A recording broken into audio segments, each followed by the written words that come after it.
Today I'm heading back to my off-grid yurt, where I'll be spending the next couple of weeks. Getting there is part of the adventure.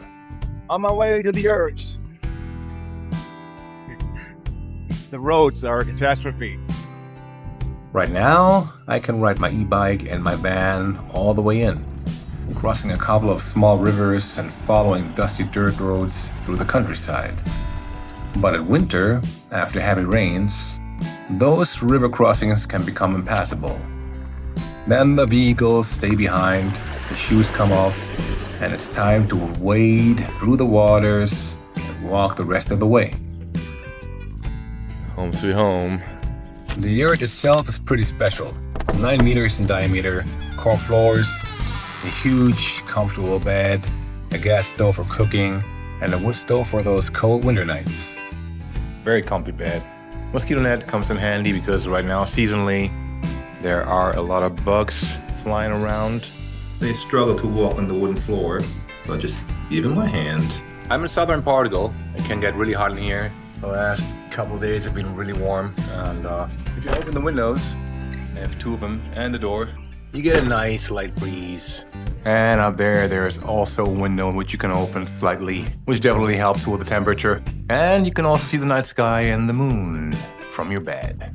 I am living off-grid for 2 weeks. Not only am I sleeping in here, but I am also writing and producing music in here.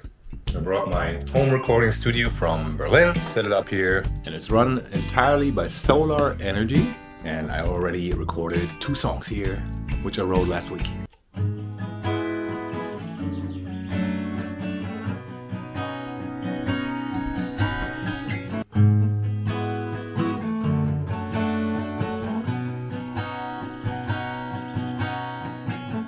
Outside, there's a compost toilet.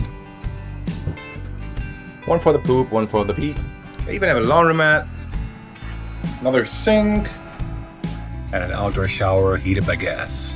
And the view from that shower, it's the kind of view that makes you stay a little longer than planned. and you can stand here totally naked and no one cares. There's nobody there. That said, you still learn to be mindful of how much water you use. The yurt has 3 large water tanks, which can be refilled by pumping water straight from a well into the tanks. It's not exactly roughing it, but living out here does make you more aware of the resources you depend on every day. Water goes to a bucket and that water goes onto the plants. Everything runs on solar power. During summer, it works beautifully. In winter, a few cloudy days can mean very little electricity. So you learn to pay attention to the weather in a way most people never have to. And the weather definitely keeps things interesting. Winter mornings and nights can be brutally cold. Summer afternoons can be ridiculously hot. Nature doesn't really care about your comfort out here. But what you get in return is hard to describe. Like 2 weeks ago, the lavender was still glowing, everything was in bloom. Now it's been very warm in the last couple of days, so things are drying up fast. And yeah, the heat during the daytime is a problem in the yurt for sure. And I can only imagine what it's like here in January and February. In this particular valley, the temperatures go down to 0. And the wind, which is constant in summertime, is coming in storms and gets really heavy. Especially the last winter was very, very bad. There was a lot of storm damage everywhere. Somehow this yurt stayed relatively unscathed. It feels like sleeping outside, kind of.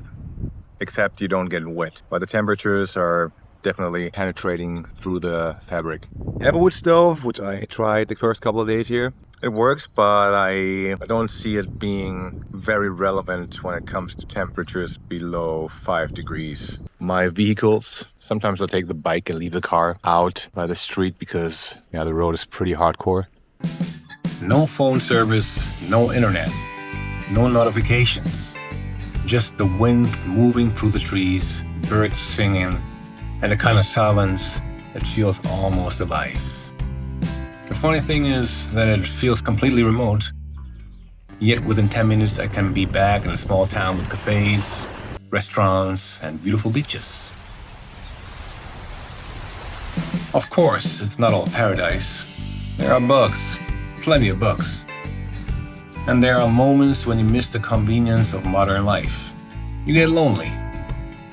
But every way of living comes with trade-offs.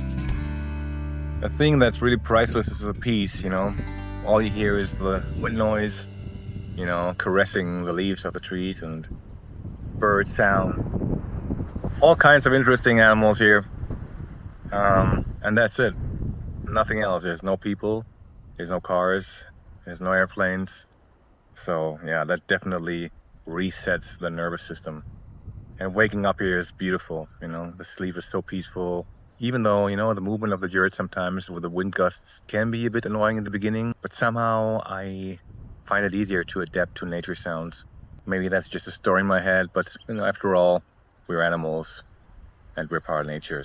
But of course you can argue that everything is nature because it exists. For me, this place is a reminder that when the noise drops away, something else shows up in its place. Something slower, something softer, something more real. The freedom is incredible, but it comes with trade-offs. Maintenance, discomfort, loneliness. There's no reception here, no internet, no mobile reception. You're really, really in nature. I'm sure there's gonna be a lot of maintenance. When I got here, the first 4 days, there was no electricity. The batteries were flat. There was a problem with the inverter, which got temporarily fixed. Once you live here, things will break, especially with the storms. You can't just scroll on your phone anymore when you go to bed. There's no YouTube videos. Still, would I trade it for the starlit night skies, the silence, the peace? Could I live here? Maybe. Could you? Let me know in the comments. Thanks for watching, and please subscribe. I like this particular angle.